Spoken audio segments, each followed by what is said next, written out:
끼어 있는 그 모습이 마치 저의 마음 같아서 어머 어쩌면 좋아 이러고 왔는데, 그 구름 사이로 또 이렇게 햇빛이 비치는 그 모습을 보고 잠시 정말 무익하고 하잘것없는 저를 그래도 하나님께서는 소중하다, 귀하다 여기시고 그래도 충성된 자라는 생각으로 저를 이 자리에 서게 해주셔서 감사하는 마음으로 왔습니다.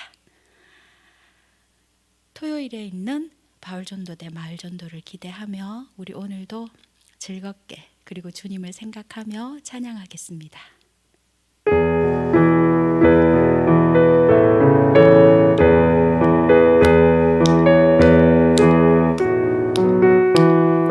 주와 같이 길 가는 것 즐거운 일 아닌가.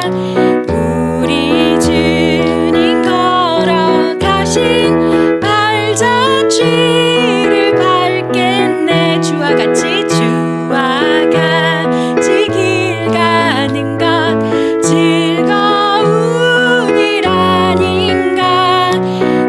우리 주님 걸어가신 발자취를 밟겠네. 한 걸음 한 걸음 한 걸음 주 예수와 함께 날마다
하나님 아버지, 우리를 먼저 사랑하시고 주의 자녀로 삼으신 것을 감사드립니다. 예수 그리스도를 통하여 참 생명과 천국의 소망을 주시고 거듭난 백성이 되게 해주시니 감사드립니다. 사랑의 주님, 코로나19로 인하여 소외되고 고통받는 이웃들을 기억하시고 함께하여 주시며 병들고 힘들어하는 가정에 치유와 소망이 넘치게 하옵소서. 그리하여 세상 속에서 하나님의 사랑이심과 긍휼의 풍성하심이 지역 속에서 증거되게 하옵소서. 능력의 주님, 오늘 말씀으로 강의하실 이현성 목사님께 영육간 강건케 하시고 지혜와 능력을 더하여 주옵소서. 또한 이 시간을 통해서 주님의 뜻대로 살아가기를 다짐하는 바울전도대 대원들에게 은혜 내려 주시옵소서. 전능하신 하나님, 바울전도대 대원들 모두에게 주님께서 가르쳐 주신 바른 길로 행하게 하시고 크신 능력을 더집혀 주셔서 곤비치 않고 힘있는 삶이 되게 하옵소서. 말씀과 기도로 무장하고 주의 복음을 담대히 전하는 전도자들 되게 하옵소서. 예수님의 이름으로 기도드립니다. 아멘.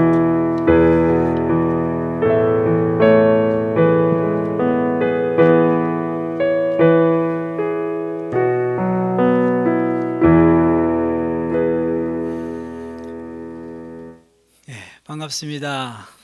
네, 이번 주간이 고난 주간입니다.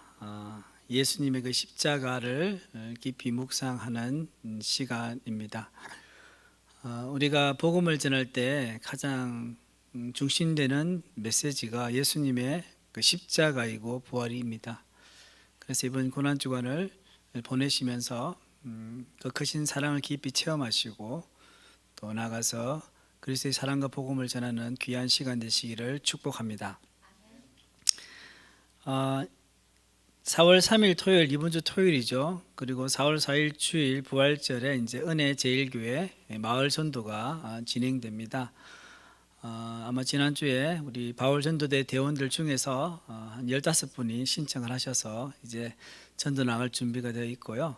함께 참여하지 못하시지만 우리 모든 대원들이 매일같이 중보 기도해 주시면 좋겠습니다. 코로나 상황이 여전히 힘든 가운데 있지만 하나님께서 또 이번 마을 전도를 통해서 크신 역사 일으켜 주실 줄 믿습니다. 네, 여러분들 이제 강의로 들어가겠는데요. 여러분들 그 개인 전도의 기술 이 책 사서 읽고 계신 분이 계신데 아마 좀 어렵다는 이제 생각을 하실 거예요. 예, 저도 이제 강의를 준비하면서 우리 대원들이 읽으면 좀 어렵겠다라는 생각을 했습니다. 제가 보니까 두 가지더라고요. 하나는 이제 번역이 좀 매끄럽지 못한 부분이 있고, 또 하나는 내용이 조금 이제 용어들이 어려운 용어들이 나옵니다. 그건 사실이고요. 그래서 가능하면 제가 좀 쉽게 풀어서 설명할 거고요. 모든 내용을 다 다루기는 쉽지 않더라고요. 그래서 중요한 부분들, 우리 또 대원들이 꼭 알면 좋겠다는 내용들을 제가 다루도록 하겠습니다. 오늘은 4강 전도의 커뮤니케이션인데요. 부제가 복음이 이해 가도록 만들기. 복음이 이해 가도록 만들기. 자, 전도라는 것이 커뮤니케이션이라는 사실은 여러분들 잘 아시지 않습니까? 그죠? 이게 전도자가 복음의 메시지를 가지고 전도 대상자에게 전하는 거잖아요. 이것이 커뮤니케이션 하는 것. 우리 한국말로 하면 의사소통이죠. 내가 전하는 복음이 충분히 전도 대상자에게 전달돼서 그분이 참 예수님이 좋은 분이구나, 예수님을 받아들여야 되겠다 라는 마음을 가지는 것이죠. 그렇게 되면 잘 되는 겁니다. 그래서 우리가 이제 이 책의 이제 일부죠. 앞에 우리 3번 강의를 이제 여러분 들으셨는데 3가지 중요한 게 있죠. 전도의 기본 요소. 첫 번째는 뭡니까? 하나님의 주도권. 우리 전도하는 사람들은 항상 기억해야 될 것이 하나님께서 이 전도를 주도해 나가신다. 그 다음에 중요한 게 뭡니까? 전도자 역할이죠. 그 하나님께서 일하시고 전도하시는 현장에 우리 전도자가 동참하는 것이고, 그래야 할 때 뭐가 중요하다고요? 복음 메시지죠. 복음 메시지를 명확히 해야 되는데, 이 복음 메시지를 명확히 한다는 것은 내가 먼저 전도자로서 복음 메시지를 정확하게 알고 있어야 되죠. 그 다음에 이 복음 메시지를 명확하게 전도 대상자에게 전달을 해야 되는데 2가지 요소가 있죠. 전도 대상자가 그 복음 메시지를 잘 명확히 알아들을 수 있도록 우리가 전달해야 되는 부분이 있습니다. 그래서 이제 오늘부터 다루는 내용은 커뮤니케이션 인원이에요. 특별히 전도에 관련돼서 어떻게 하면 이 전도 대상자에게 이 복음을 잘 이해시킬 것인가. 그래서 부제가 복음이 이해 가도록 만들기인데, 그런 부분들을 한번 다뤄보도록 하겠습니다. 자, 전도 커뮤니케이션. 네.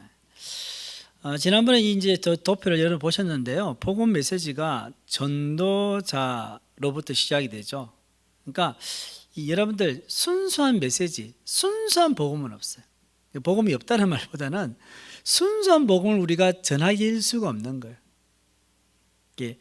벌써 나 자신, 전도자 자신이 문화라는 것, 나의 생각, 내 삶의 백그라운드가 있는 거죠. 그것에 쌓여서 복음이 전달되죠. 그 메시지가 나가죠. 그러면 그 다음에 부딪히는 게 뭐냐면 문화 필터죠, 그죠? 그러면 전도 대상자가 가지고 있는 자신의 문화가 있는 거예요. 문화라는 것은 모든 걸 통칭합니다. 관점, 전도 대상자의 관점이라든지 가치관이라든지 이런 부분들 다 통칭하는 것인데 소리가 좀 울리지 않나요? 예, 어쨌든 그래서 이런 메시지가 문화 필터를 통해서 관점이나 가치관을 통해서 전도 대상자에게 전달이 되잖아요. 그렇기 때문에 이 순수한 복음이 거기서 잘 필터되어서 전해져야 되는데 많은 경우가 여기서 막히는 경우가 많다는 거죠. 그리고 복음이 왜곡돼서 전달될 수가 있다는 거죠. 여러분들 그 그림 보시듯이 이게 뭐냐면 여러분 미국에 가면 그랜드 캐년이라는 곳이 있잖아요. 협곡이에요, 협곡. 여러분들 저 협곡 한쪽에서 다른 쪽으로 건너가려면 저게 뭐 제가 볼 때는 상당히 넓어요. 뭐 100m 이상 되는데 건너가기 힘들죠. 다리를 놓지 않는 이상은 아니면 쭉 내려가가지고 올라가야 되는데 굉장히 힘듭니다. 우리가 복음을 전할 때도 마찬가지예요. 이 문화 필터라는 이 협곡, 이 간격이 있으면 참 복음 전하기 굉장히 힘들다는 거죠. 그래서 이제 기독교 커뮤니케이션론이라는 책을 쓰신 찰스 크래프트는 이런 말을 남겼습니다. 이런 말을 했어요. 우리가 복음을 전하려고 할 때 우리는 우리와 그들을 갈라놓고 있는 어떤 간격, 저는 간격이죠. 간격을 넘어 다른 사람들에게 다가간다. 이것은 같은 가족 구성원들 사이처럼 비교적 작은 차이일 수도 있고 다른 사회 구성원들 사이의 간격과 같이 매우 큰 차이일 수도 있다. 최소한의 의사소통 행사에 참여하는 사람들의 생활 경험에는 항상 차이가 있을 것이다. 항상 차이가 있다는 거죠. 우리가 복음을 전할 때 내가 전하는 복음이 상대방이 100% 받아들일 것이라 생각하시면 안 된다는 거예요.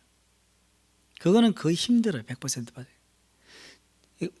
우리가 전도훈련학교에서도 복음 제시하러 이제 현장에 가잖아요. 방문전도에 가면 복음 제시 전문을 이렇게 쭉 이렇게 나누는데 한 번 딱 들어서 100% 이해할 수 없는 거죠. 그래서 복음은 듣고 또 듣고 계속 듣다 보면 이해가 되고 그리고 그 복음에 대해서 알게 되고 하나님을 믿게 되는 것이죠. 이 간격이 중요합니다. 그래서 커뮤니케이션 간격, 이게 차이점이라고 이야기하는데 그게 내용이 나오는 것처럼 학력, 뭐 직업, 하위 문화. 이 하위 문화라는 것은 특정 사회 집단을 이야기하는 거예요. 미국 같으면 히피족, 이제 히피족. 이런 곳에는 또 다른 문화가 있어요. 또 예를 들면 여러분들 청소년들 있잖아요. 뭐 흔히 뭐 중2 병 해가지고 뭐 이런 애들은 우리가 잘 이해가 안 되잖아요. 그들만의 문화가 있는 것이고 또 뭐 도시 문화, 농촌 문화 다릅니다. 그러니까 이런 하위 문화를 잘 이해해야 되는 거예요. 청소년들한테 복음을 전할 때 어떻게 보면은 특수 선교지예요. 네, 그들이 복음 전하는 것은. 농촌에 가서 우리가 마을 전도할 때도 또 다르게 전하거든요. 그리고 여러분들 직업 관련해서도 죽도 시장에 상인들에게 복음을 전하는 거하고 포스코에 다니는 그 엘리트 직원에게 복음을 전하는 거 또 다르지 않겠습니까? 그렇기 때문에 이런 차이들을 우리가 항상 생각을 해야 됩니다. 그리고 이런 차이는 덜 가시적인 요소인 신뢰와 개방성과 같이 가장 깊은 수준의 의사소통에 강하게 영향을 미친다. 이 말씀은 무슨 말이냐면 덜 가시적인 요소라는 것은 눈에 드러나지 않는다는 거죠. 이게 신뢰와 개방성 서로 연결되어 있죠. 우리가 상대방을 봤을 때 저 사람 참 믿을만하다 하면은 마음이 열리는 거예요. 우리 처음 사람을 만났을 때도 저 사람 믿을만하구나, 이 사람에 대해서 어떤 이야기에 좋은 인포메이션을 가지고 있든지 아니면 그 사람과 이야기 나눴을 때 이 사람이 우리 포항 사람이라면 우리가 밖에 나가서도 포항 사람이라고 하면 뭔가 조금 친감이 있잖아요. 우리가 흔히 지연할 이야기죠. 학연, 지연 이런 것들이 어떻게 보면 우리의 마음을 열게 하는 부분이 있다는 거죠. 이런 부분 굉장히 중요합니다. 사실은 아까 이야기했던 학력이라든지 직업이라든지 하위 문화 다양한 이런 차이점들을 우리가 알을 통해서 우리가 서로 신뢰할 수 있고 마음을 열 수 있는 부분들을 가지고 있습니다. 그래서 이런 것을 우리가 생각해 볼 때 복음이라는 것이요, 우리가 이제 그 덤프 트럭 아시죠? 덤프 트럭에다가 이제 이렇게 물건을 이제 잔뜩 싣고는 가서 이렇게 덤프 붙잖아요. 그 나오고 또 이제 짐을 싣고 가잖아요. 우리가 흔히 예전에는 복음을 전할 때 내 가진 복음을 그냥 전하면 되는 거예요. 근데 요즘 시대는 그렇게 해서는 잘 안 먹혀요. 그래서 우리 전도자는 덤프 트럭이 아니에요. 나중에 전도자가 무엇인지 나중에 설명해 드릴 건데, 자, 그러면 조금 더 이제 진도를 나가서요, 기독교 커뮤니케이션에 대한 통념, 이 통념이란 것이 뭐 영어로 보니까 미스 해가지고 미신 뭐 아니면 신화 이런 의미로 이제 적혀 있던데, 여기서 이제 통념이란 건 뭐냐면 우리가 이야기하는 것보다는 불신자 입장에서 우리가 생각해 볼 필요가 있다는 거죠. 자, 첫 번째 보면 사람의 귀로 복음을 듣는 것은 복음의 본질에 도달하는 것과 같다. 자, 이 말은 사람들이 복음을 듣게 되면 그 사람들은 복음의 본질에 도달한다는 거죠. 어떻습니까? 맞습니까? 틀립니까? 맞지 않습니까? 맞죠? 예. 자, 그런데 믿지 않는 사람들 입장에서 보자는 거죠. 그 사람들이 복음을 들었을 때 복음의 본질에 쉽게 도달합니까? 그러니까 이런 우리가 아이디어로 불신자들에게 접근을 할 경우에는 잘 안 먹힌다는 거예요. 이 말이 틀렸단 말이 아니에요. 두 번째도 보십시오. 성경의 말씀은 너무나 강력해서 그리스도께로 인도되어야 하는 사람들이 성경을 듣고 읽는 것에 노출될 것이다. 그러니까 하나님 말씀은 강력하니까 사람들이 성경 읽고 듣는 일에 이끌림을 받는다는 거예요. 우리는 경험을 하거든, 사실은요. 그런데 이 말도 이런 식으로 자꾸 생각을 하게 되면 굉장히 복음을 우리가 전도할 때 기계적으로 복음을 전하게 된다는 거죠. 그리고 세 번째, 설교는 하나님의 복음을 전하도록 제정하신 수단이다. 맞습니다. 그런데 이 설교를 믿지 않는 사람들이 들었을 때 어떨까요? 예, 물론 효과가 있을 수도 있지만 그렇지 않은 경우도 많죠.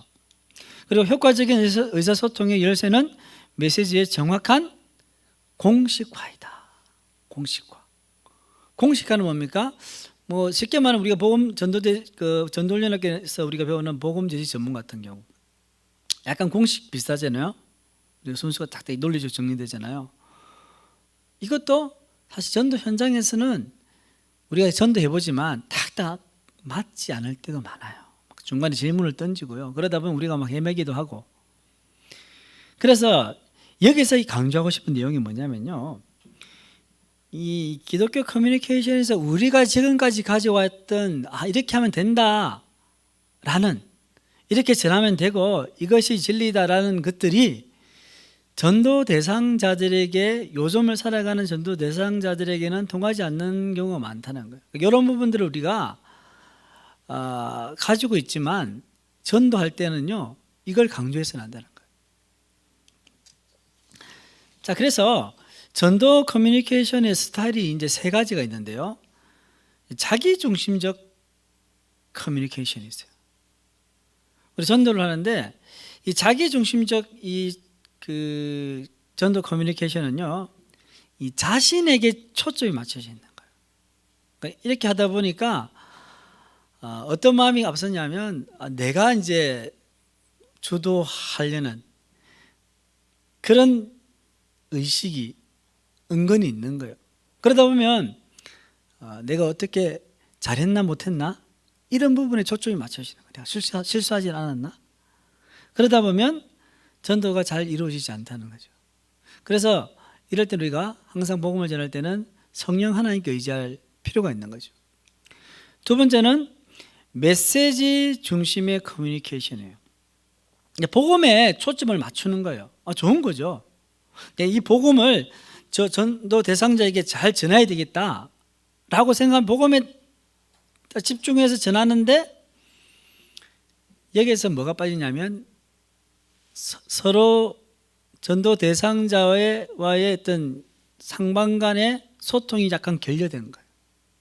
이 메시지를 내가 전해야 되겠다는 거예요. 이게 강한 거예요.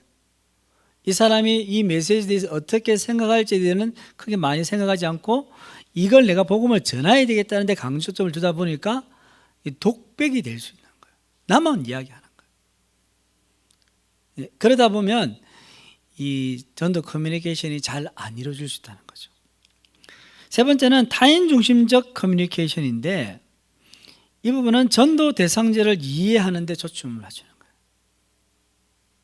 이 부분이 이제 우리가 이상적으로 생각하는 부분이죠. 우리 전도할 때 전도자의 역할도 중요하고요. 복음 메시지도 중요해요.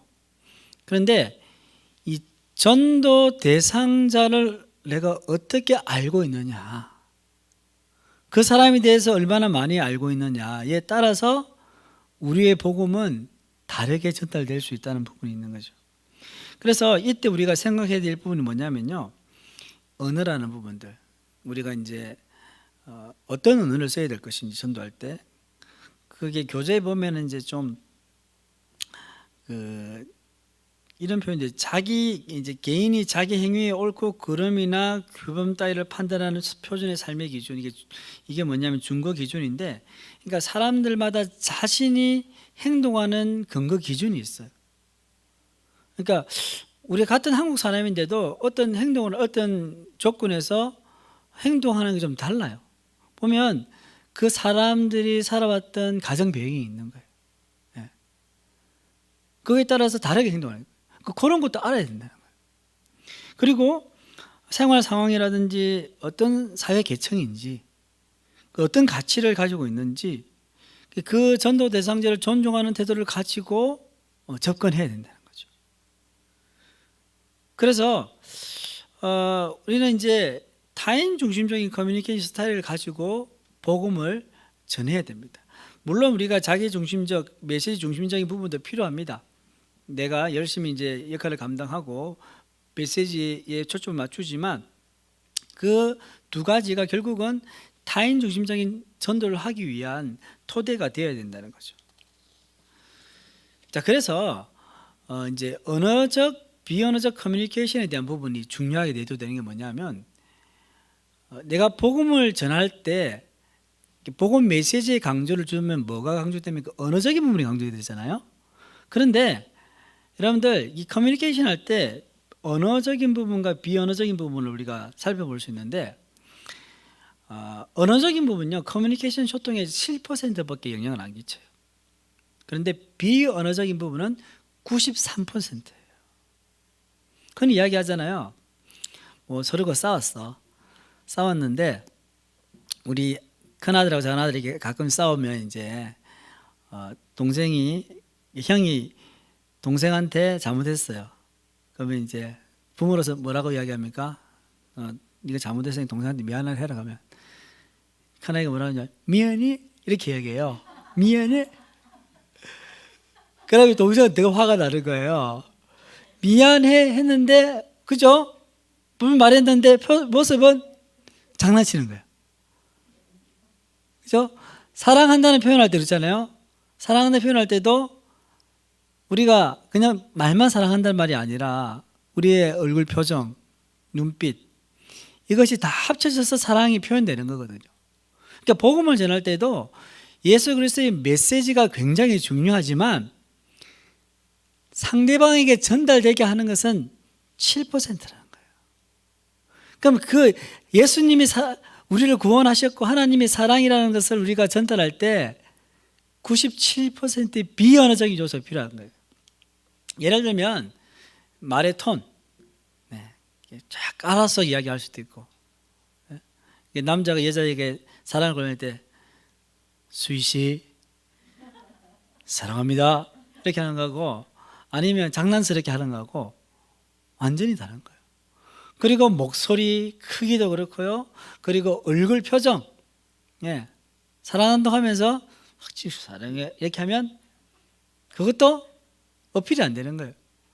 제스처라든지 옷차림. 그러니까 남녀가 서로 맞선을 보는데 여자가 청바지 이게 구멍 착 난 거 있잖아요. 입고, 예?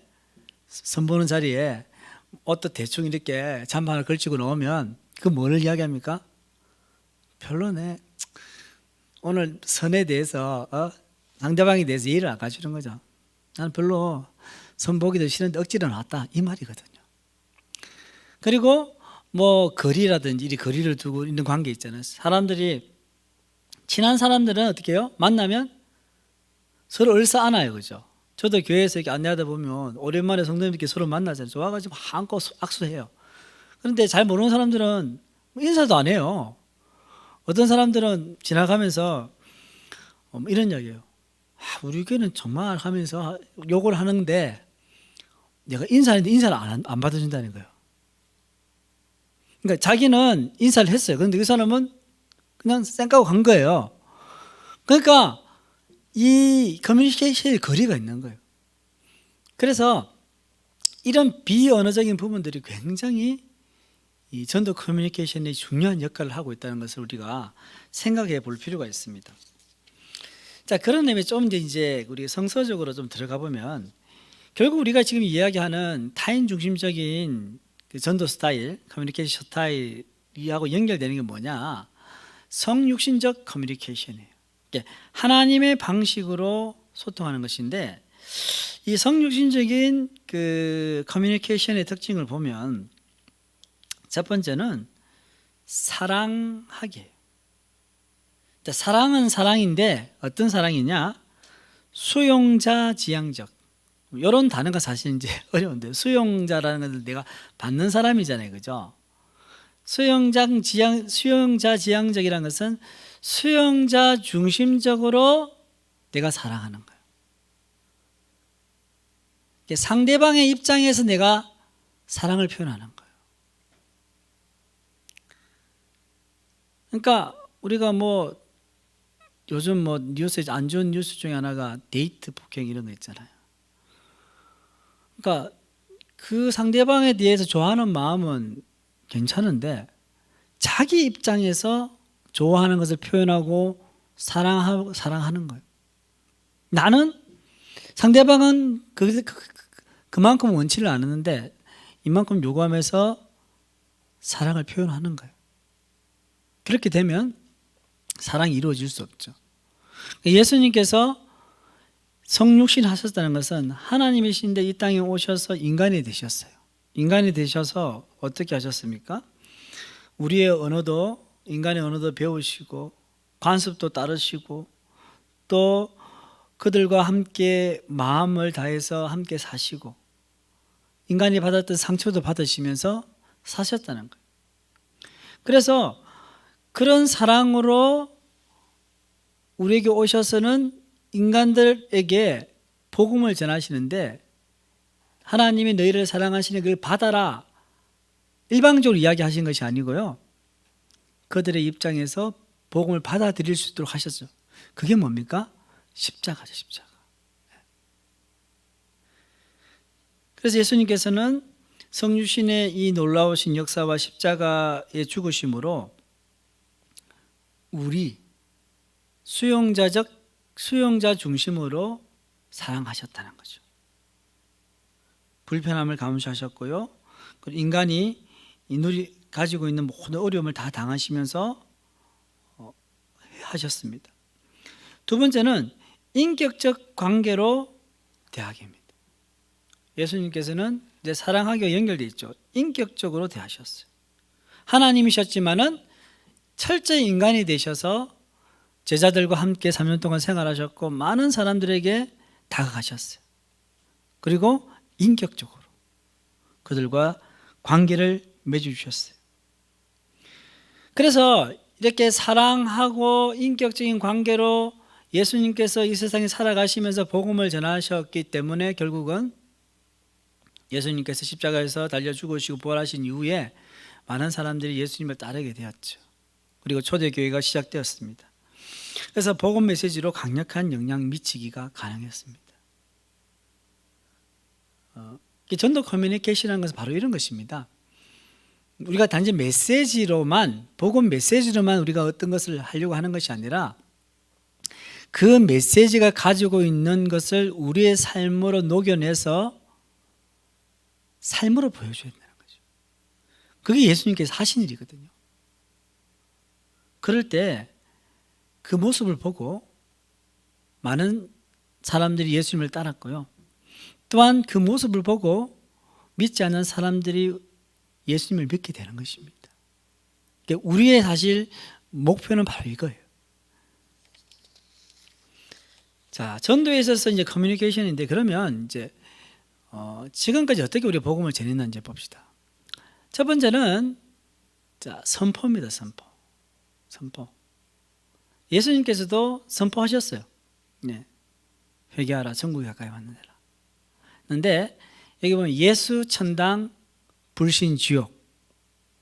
예수님 믿으면 천당 가고, 불신 예수님 믿지 않으면 지옥 간다는 거예요. 이것도 한때는 통했어요. 예수 천당 불신 지옥.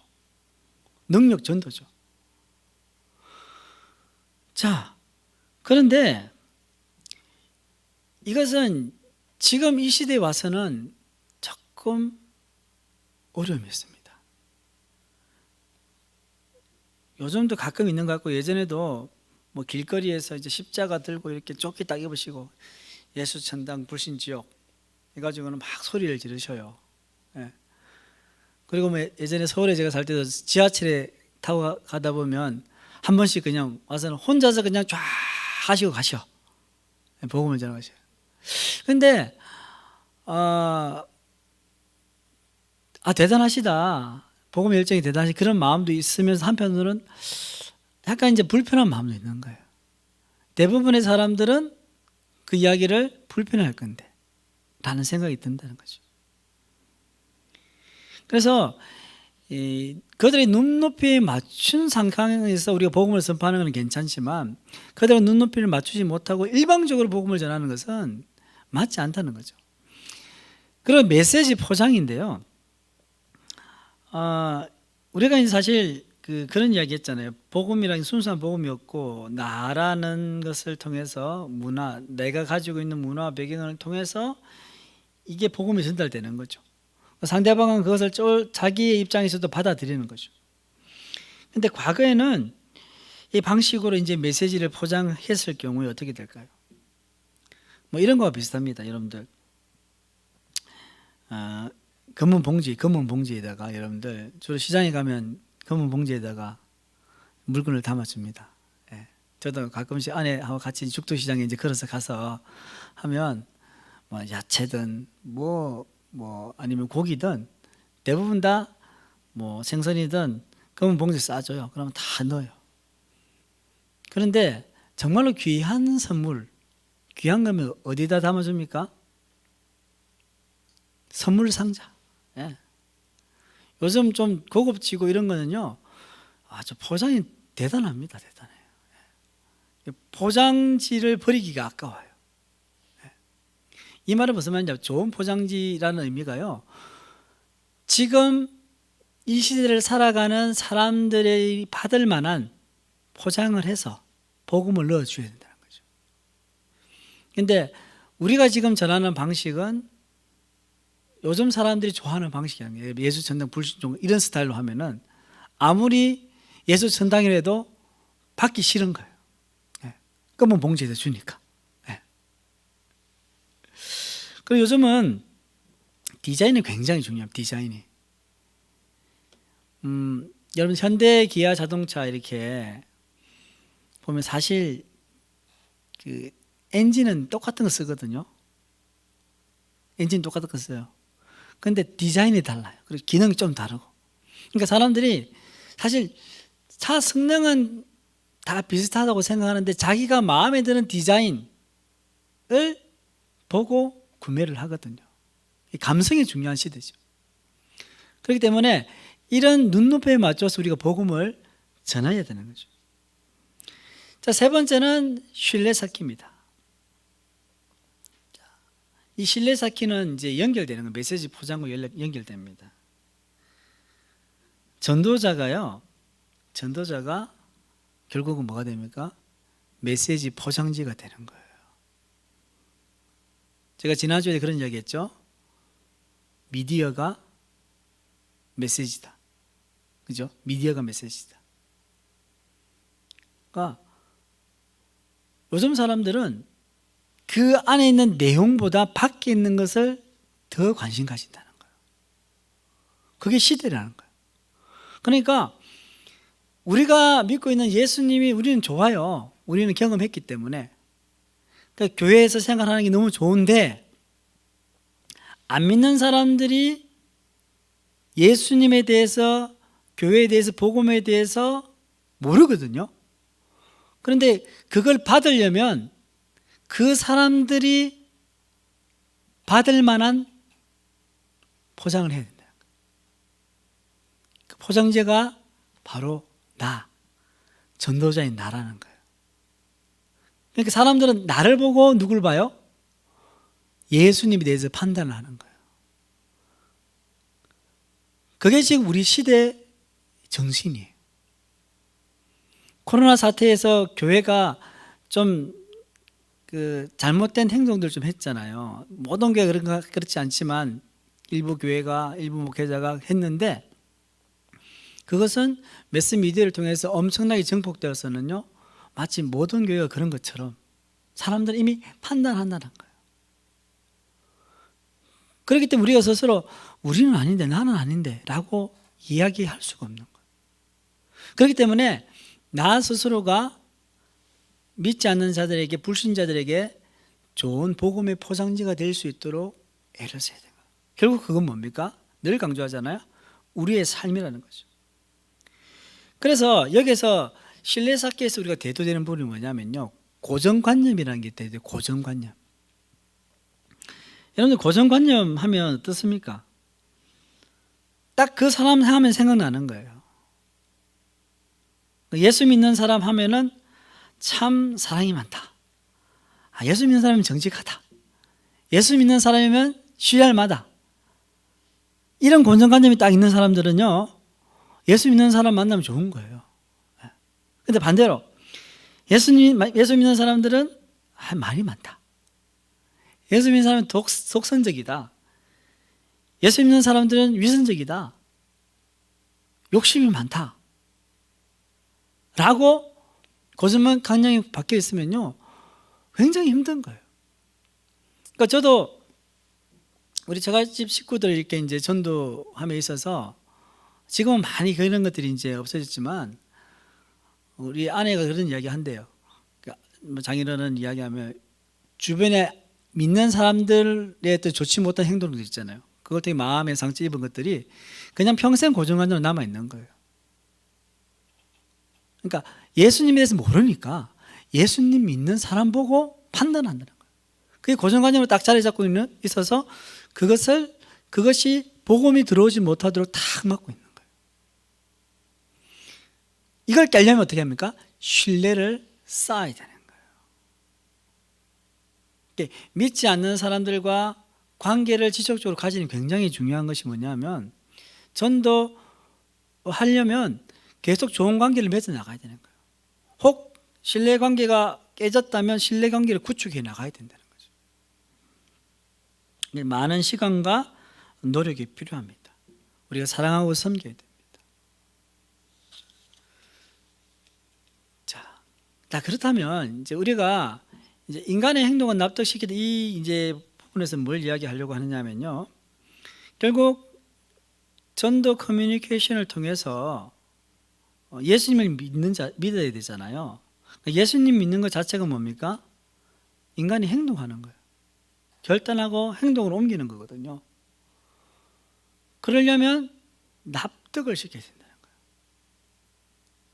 거예요. 예수님을 믿어야 되겠구나.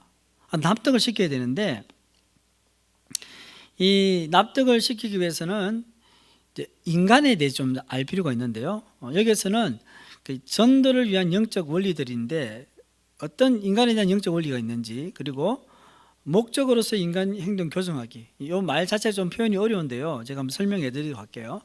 자, 이 전도를 위한 영적 원리들은 여러분들, 하나님은 자신이 최선이라고 생각하는 방식대로 행동하셔요.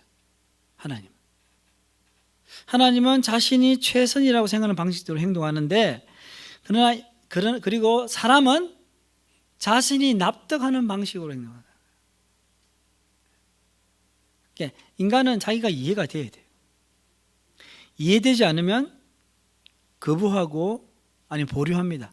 좀 생각해 보자. 그러니까 우리가 복음을 전할 때도 그렇지 않습니까? 결정적인 순간에 복음 제시 전문을 쭉 이렇게 해가지고는 나눴는데 결심 파트에서 납득이 안 되는 경우가 있잖아요. 그러면 거부하는 거죠. 나는 예수님 지금 못 믿겠습니다. 이렇게 거부하는 거죠. 그래서 이 이해를 납득을 시키는 부분에 누가 역사하시냐면 성령 하나님이 역사하시고요. 그리고 전도자가 그 역할을 해요. 기도도 하고 하면서 하는데, 그래도 여러분들 현장 나가서 복음 전하면 어떻습니까? 안 되는 경우가 있단 말이에요.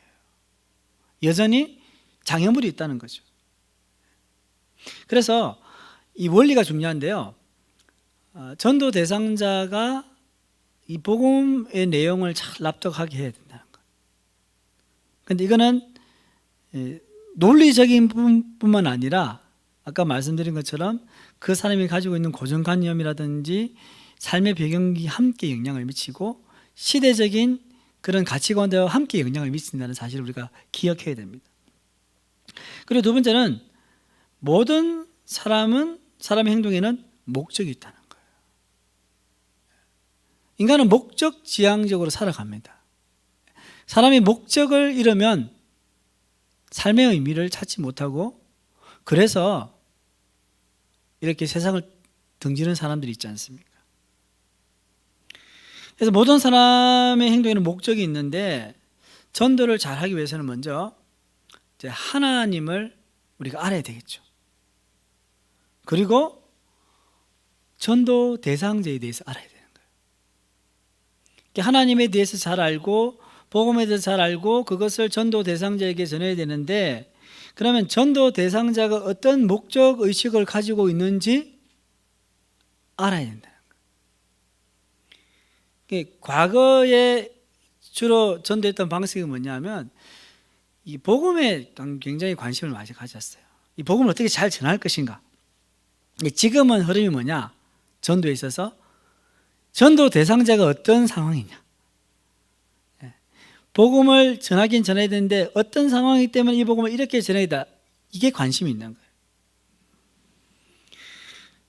거예요. 요즘은 믿지 않는 사람들에게 이렇게 질문을 해보면 관심사가 현세적인 거예요. 현세적인 거. 현재 어떻게 행복하게 살 것이냐, 풍성하게 살 것이냐, 부동산, 지금 LH 다 민감한 게 뭡니까? 상대적인 박탈감에다가 정말로 나도 돈도 많이 벌고 행복하게 살고 싶은데 그게 안 되는 거예요. 지금. 근데 우리가 예전에 전도 훈련학교에서 지금 말하는 복음 제시 전문인 내용도 핵심도 뭐냐면 내세지향적이에요. 천국 영생이잖아요. 그러니까 그런 관점으로 전도 대상자에 가면 잘 안 먹힌다. 전혀 안 먹힌 건 아니지만 잘 안 먹힌다는 거예요. 그래서 우리가 이제 복음 제시 전문으로 우리가 이제 배운 우리 훈련 받으신 분들은 그걸 바탕으로 어떻게 해야 돼요? 이 천국 영생이라는 부분들을 내세지향적인 것뿐만 아니라 현재의 행복한 삶, 풍성한 삶으로 연결시켜야 되는 거죠. 예수님 믿게 되면 지금 여기서 천국의 삶을 누립니다. 저를 보세요. 제가 이렇게 경험했습니다. 이 나누는 거예요. 그래서 인생의 목적을 우리가 잘 파악을 해야 질문을 던질 수 있거든요. 그 사람들이 믿지 않는 사람들이 어떤 생각을 하고 있는지를 알아야 되는 거예요. 그 생각의 핵심이 뭐냐면 그 사람들의 인생의 목적이 뭐냐는 거예요. 그런데 예수님을 알지 못하는 사람들 대부분들은 잘못된 인생의 목적을 가지고 살아갑니다. 자, 그 다음 목적으로서의 인간 행동 교정인데 결국 이제 뭐냐면요. 아까 제가 말씀드린 것처럼 이 모든 인간은 목적에 따라 움직인다 했잖아요. 이게 목적이 잘못됐어요. 그러면 우리 이 목적에 따라 우리 마음에 욕망이 생기는 거예요. 잘못된 욕망이 일어나게 되는 거죠. 그리고 그것이 이 관점과 가치관이라는 필터를 통과한다. 이게 뭐냐면 문화 필터 같은 말입니다. 우리가 가지고 있는 관점과 가치관의 필터를 통과해서 구체적인 말과 행동, 삶으로 나타난다. 우리가 이렇게 살아가는 거예요. 모든 사람들이 이런 루트로 살아가는 거예요. 내 인생의 목적이 돈을 많이 벌고 그냥 내가 잘 살기를 원하는 목적을 가지고 있으면요, 항상 마음의 욕망이 뭡니까? 돈, 건강. 그리고 관점과 가치관은 이미 세속적인 것에 우리가 물들어져 있는 거예요. 그러니까 딱 맞죠. 그리고는 그렇게 살아가는 거예요. 이 사람들에게 우리가 복음을 전하는 거예요. 복음을 전하면 어디에 복음을 전하느냐? 복음을 전하게 되면 그들의 관점과 가치관을 바꾸는 거예요. 그거 아닙니다. 하나님의 가치관과 관점, 성경의 관점과 가치관을 그들에게 심어주는 거예요. 그걸 통해서 자신의 목적이 잘못된 것을 인식하게 되고 그들의 마음이 바뀌게 되는 거죠. 그래서 결국 우리가 예수님을 믿게 되면 나의 목적은 뭡니까? 하나님의 영광을 위해 살게 되는 거죠. 그 하나님의 영광을 위해서 내가 목적을 가지고 있으면 내 마음속에 하나님 향한 열망들이 일어나게 되는 거죠. 하나님에 대한 열망들이 일어나게 되면 관점과 가치관이 어떻게 바뀌겠어요? 하나님이 주인인 거예요. 예전에는 내가 주인이어서 내 마음대로 살았는데 이제는 하나님이 내 주인이 되어서 나를 이끌어 가시는 거예요.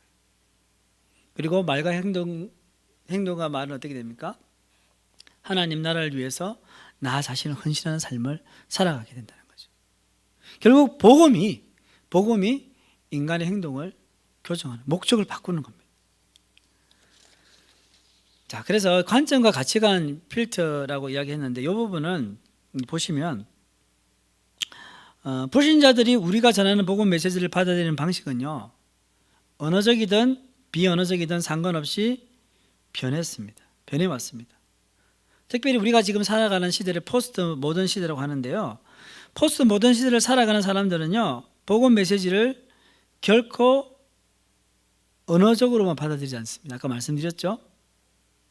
그래서 불신자들이 이 언어적으로만 막 전도하는 사람들에게 뭐라고 이야기하냐면요, 당신의 행동이 너무 큰 소리로 말하고 있기 때문에 나는 당신의 말을 들을 수 없습니다.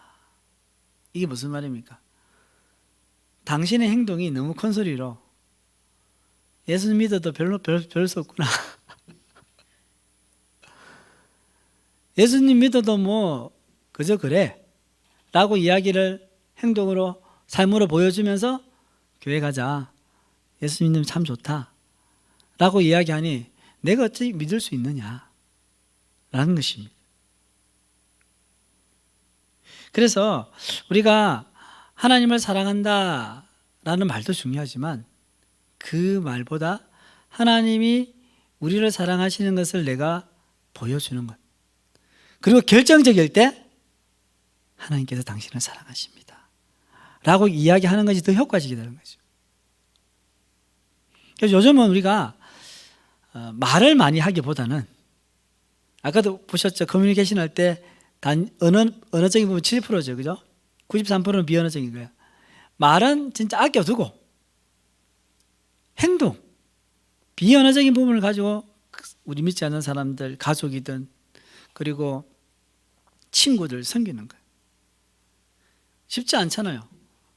7대 93이잖아요. 내가 93번 친구를 막 섬기고 7번 정도 말할 수 있는 거예요. 그러면 먹힌다는 거예요. 그래서 이 관점과 가치관의 필터 이 부분에서 이제 세 가지인데, 관점에 대해서, 그리고 복음 메시지의 명확하기를 위한 언어에 대한 부분, 그리고 문화적 차이에 의한 진리 결정에 대한 부분을 잠시 한번 나누겠습니다. 자, 관점이 중요한데요. 관점은 이제 양육, 어떻게 내가 자라왔는가, 그리고 미디어 노출, 우리가 살아가면서 특별히 이제 지금 살아가는 우리 아이들 시대는요, 영상 시대거든요. 그러니까 뭐 그냥 스마트폰 뭐 유치원 안 들어가도 다 잘해요. 그런 미디어 노출. 그리고 성격의 유형이라든지 자아 개념 자기 정체성을 이야기합니다. 그리고 인생의 단계, 어떤 인생의 단계에 지금 있는지, 인생 경험, 또 재능, 문화 등의 영향을 받는 거예요. 세상적인 것에 우리의 관점이 영향을 받게 된다는 거죠. 그래서 그런데 또한 전도자도 자신의 관점이 있는 거예요. 이제 반복되는 부분인데요. 전도자도 자신의 관점이 있고 전도 대상자도 자신의 관점이 있고 복음이 전해져야 된다. 그렇기 때문에 전도자는 우선 이 전도 대상자의 관점에 대해서 파악을 해야 돼요. 그러려면 대화를 많이 해야 되겠죠. 그 사람이 뭘 좋아하는지, 어떤 드라마를 좋아하는지. 예전에 제가 경청이라는 말을 들었잖아요. 경청이라는 게 단지 그 사람의 말만 귀 기울이는 게 아니라 그 사람의 행동까지, 그 사람이 좀 더 깊이는 그 사람의 생각과 그 사람의 영혼이 어떤 상태인지를 귀 기울이는 것이 경청이거든요. 전도에서 경청이 굉장히 중요한 것이죠.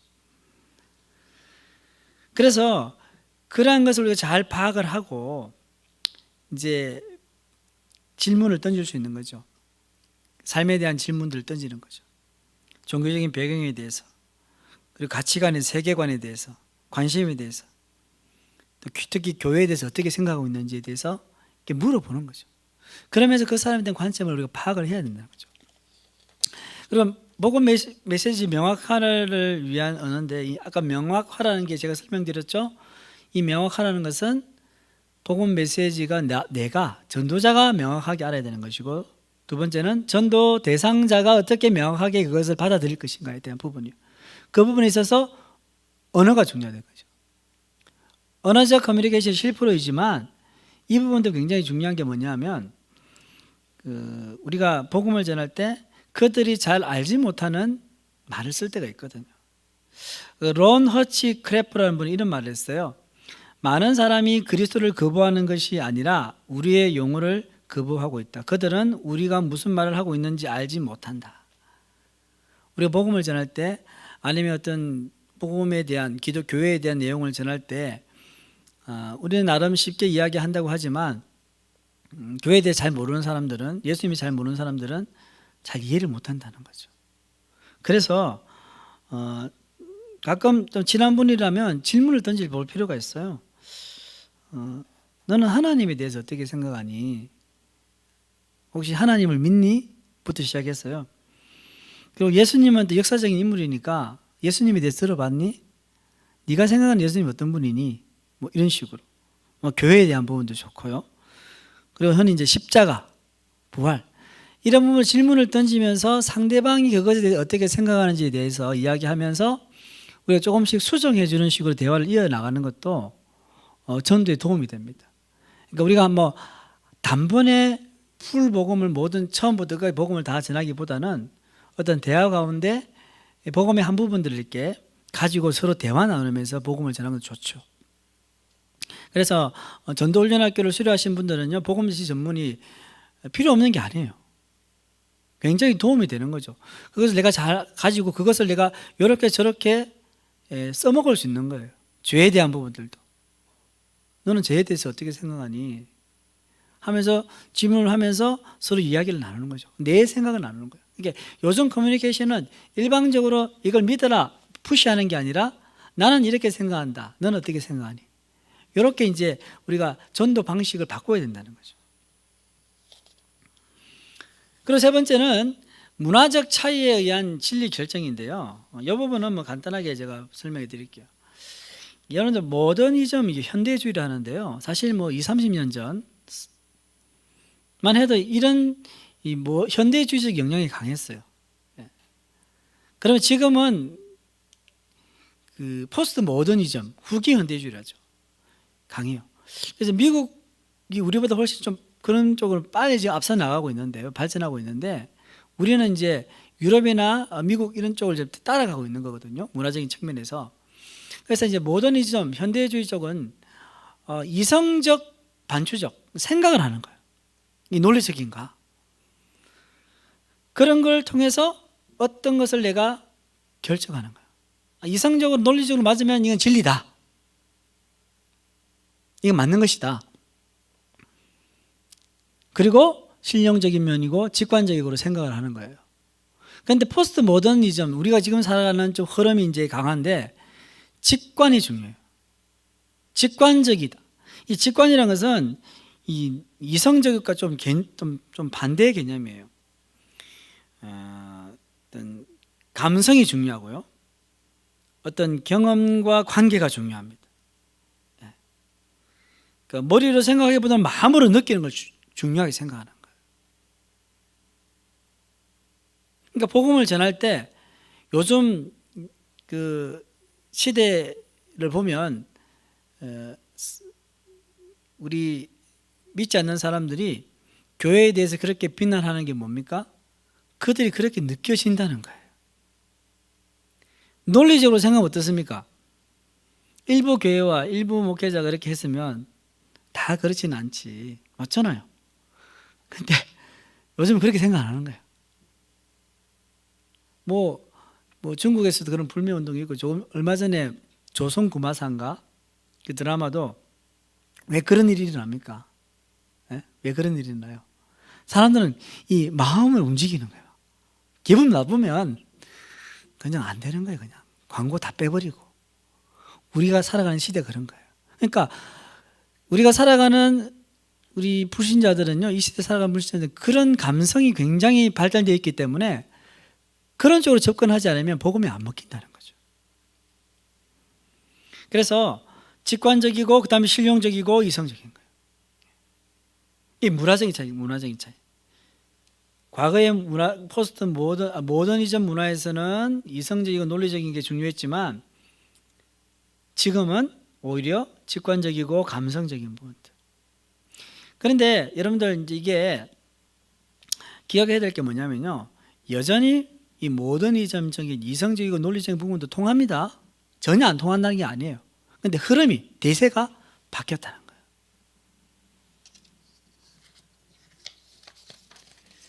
자, 마지막으로 문화 속에서의 전도 커뮤니케이션인데요. 그래서 이제 두 가지로 우리가 생각해 볼 수 있어요. 조금 전에 우리가 모더니즘 시대, 현대주의 시대에 그리고 포스트 모더니즘 시대에 어떻게 진리를 결정한 것을 이야기했잖아요. 그래서 첫 번째는 과학으로서의 전도 커뮤니케이션이 뭐냐면 모더니즘 시대를 이야기합니다. 현대주의, 논리와 이성을 강조하는. 그래서 여러분들 이때 전도 커뮤니케이션의 대표적인 뭐냐면 사형리. 네, 사형리입니다.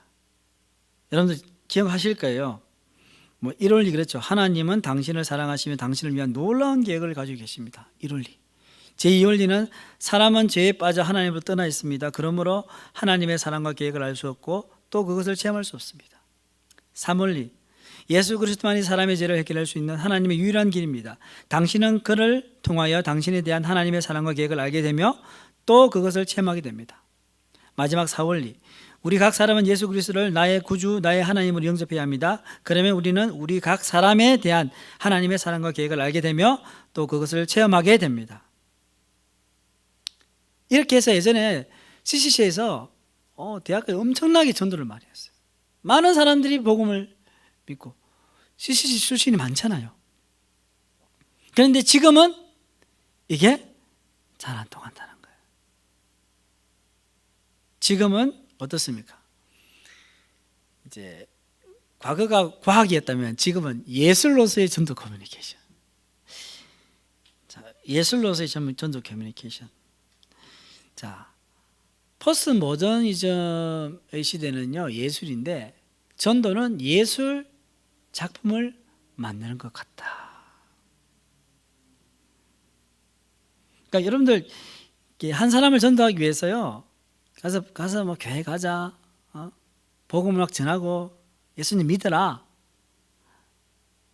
이렇게 잘 안 되고 그 사람과 영적으로 밀당을 해야 돼요.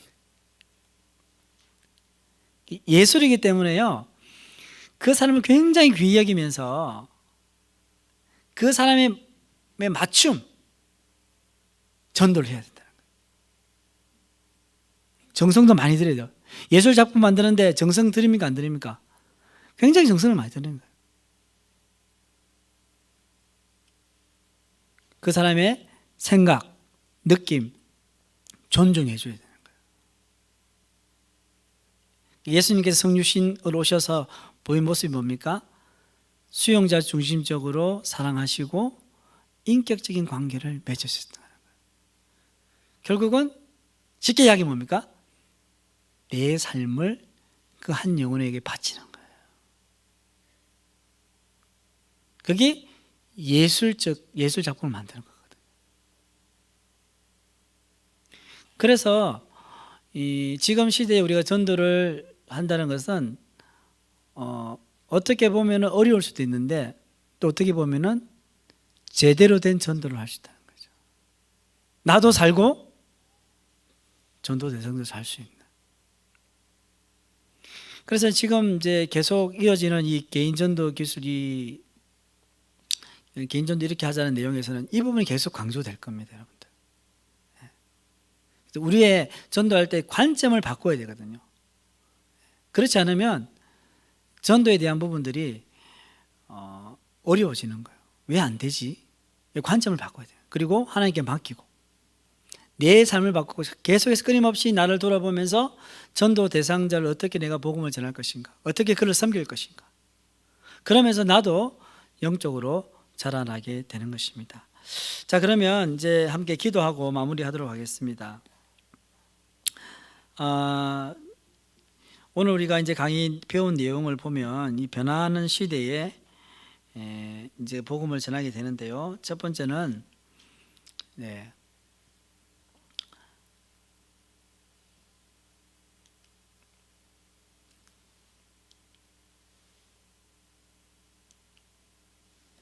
변화하는 시대와 전도 대상자를 잘 이해할 수 있는 지혜와 영혼 구령을 향한 열정을 달라고 기도했으면 좋겠습니다. 나오네요. 두 번째는요, 여러분들 올해 전도하기를 원하는 대상자들을 위해서 기도합시다. 여러분들의 가족, 또 친구, 그리고 지인들, 중요한 건 우리가 전도 대상자를 마음에 품고 기도하는 것이 중요합니다. 그리고 그를 섬기고, 그리고 또 그에게 또 영적으로 만남을 통해서 영적인 질문을 하면서 나가는 것이죠. 그 세 번째는 은혜 제일교회 마을 전도를 위해서 기도합시다. 15분 이제 전도하기로 하셨는데요. 그들 가운데 은혜를 주시고 가는 곳곳마다 하나님께서 역사해 주셔서 하나님의 사랑이 그들에게 전거될 수 있도록, 그리고 우리 모든 대원들 또 은혜 제일교회 모든 성도들 한 마음으로 기도함을 통하여서 그 은혜 제일교회를 중심으로 하는 그 성도 지역에 복음의 역사가 일어날 수 있도록 우리 합심해서 기도하겠습니다. 기도하겠습니다. 하나님 아버지 감사합니다. 주님께서 사랑하시는 또 기 있으신 우리 바울 전도대가 이렇게 하나님 아버지 강의를 듣게 하시고 개인 전도를 위해서 이렇게 듣게 하시는 감사합니다. 하나님 변하는 시대 가운데서 하나님 우리가 전도 대상자 잘 이해할 수 있도록 도와주옵소서. 하나님 지혜가 필요합니다. 하나님의 사랑이 필요합니다. 예수님께서 성육신하신 것처럼 우리가 정말 낮고 낮은 곳으로 내려가게 하시고 전도 대상자들과 눈높이를 맞출 수 있도록 주님 은혜를 다하여 주시기를 원합니다. 또한 하나님 아버지 우리가 영혼을 구령을 향한 열정을 다하여 주시옵소서. 그들 위해 깨어 기도하게 하여 주시옵소서. 예수님의 사랑으로 그들에게 나갈 수 있도록 역사해 주시기를 원합니다. 하나님 오늘 전도하기 위해서 대상자가 있습니다. 하나님 가족들이 있습니다. 친구들이 있습니다. 지인들이 있습니다. 하나님 그 영혼이 주께로 돌아올 수 있도록 그들의 마음의 문을 열어주시고 하나님 아버지 그들이 주께 나와 예배드릴 수 있도록 하나님 붙잡아 주시길 원합니다. 하나님 아버지 특별히 또 4월 3일 토요일 4월 4일 주일 하나님 바울 전도대 은혜 제일교회 마을 전도가 있습니다. 주님 15명의 우리 신청하신 분들 담대함으로 복음을 전할 수 있도록 도와주시옵소서. 날씨를 지켜주시옵소서. 하나님 아버지 은혜 제일교회 우리 목사님과 우리 성도들이 한 마음으로 기도함을 통하여서 이 전도 마을 전도를 통하여 하나님의 은혜가 나타나기를 원하며 생명의 역사가 나타나기를 원합니다. 그 주변에 많은 하나님 아버지 시민들과 주민들이 주님의 사랑과 은혜를 경험할 수 있도록 성령 하나님 붙잡아 주시옵소서. 주님 주시옵소서. 하나님 아버지 감사합니다. 오늘도 말씀을 통하여서 우리가 예수님과 성육신 사건을 모델 삼아 전도 대상자들에게 나가기를 원합니다. 우리가 그동안은 나 중심적이고 또 너무나 메시지 중심적으로 복음을 전했는데 이제부터는 전도 대상자 중심으로 하나님 복음 전하기를 원합니다. 그들이 무엇을 고민하는지, 무슨 생각을 하며 어떤 목적을 가지고 살아가는지 생각하며 복음 전하기를 원합니다. 하나님, 그냥 우리가 복음을 던져주는 것이 아니라 그들의 눈높이에 맞춰서 함께 살며 함께 고민하며 함께 기뻐하고 함께 슬퍼하며 함께 아파하며 정말 그 가운데서 주님의 사랑이 그들의 증거될 수 있도록 주님 도와주시옵소서. 하나님, 올해 우리가 복음을 전하기 위해서 작정한 가족들이 있습니다. 친구, 지인들이 있습니다. 하나님 기억하여 주옵소서. 그들의 마음을 문을 열어주시옵소서. 그리스도의 사랑이 그들에게 전달될 수 있도록 하나님 역사하여 주셔서 꼭 예수님 믿는 역사가 나타날 수 있도록 인도하여 주옵소서. 은혜제일교회 마을 전도가 이제 얼마 남지 않았습니다. 함께 동참하는 15명의 우리 전도 대원들 가운데 성령으로 충만케 하여 주시옵소서. 함께 하지 못하지만 함께 기도하기를 원합니다. 그래서 협력하여 하나님의 선을 이루게 하여 주시고 또 은혜제일교회가 이 기회를 통하여서 더욱더 크신 은혜를 사모하게 하시며 하나님 놀라운 역사가 나타나고 주민들 가운데 그리스도의 사랑이 전달될 수 있도록 인도하여 주옵소서. 이 모든 말씀 우리 주 예수님의 이름으로 간절히 기도드립니다. 아멘. 네, 감사합니다. 오늘도 이렇게 네 번째 강의 들어주셔서 감사드리고요. 한 주도 고난주간을 보내시면서 주님의 사랑을 깊이 생각하시기를 바라며 또 다음 주에 만나게 뵙기를 소망합니다. 그럼 수고하셨습니다. 네.